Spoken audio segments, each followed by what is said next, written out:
क्लेशोऽधिकतरस्तेषाम् अव्यक्तासक्तचेतसाम् अव्यक्ता हि गतिर्दुःखं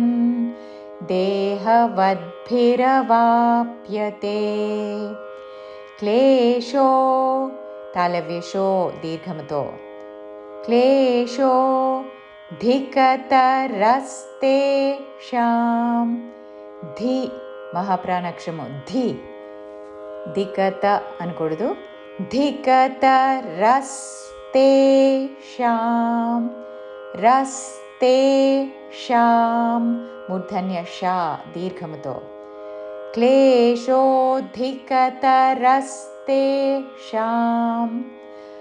అవ్యక్తాసక్త ఆ మీద ఆఘాత వ్యా మీద ఆఘాత సా మీద ఆఘాత అవ్యక్తాసక్త అవ్యక్తాసక్త చేతసాం చేతసాం అవ్యక్తాసక్త చేతసాం అవ్యక్తా హి అవ్యక్తా హి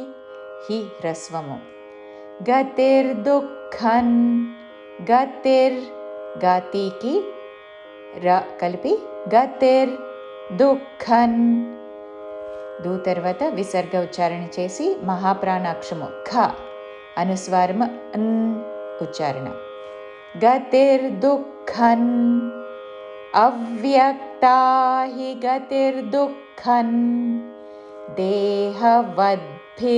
దేహవద్భిరవాప్యతే దేహవద్భిర వా పక్కన దాకి మహాప్రాణాక్షరము భ వద్భిర అనకూడదు వద్భిర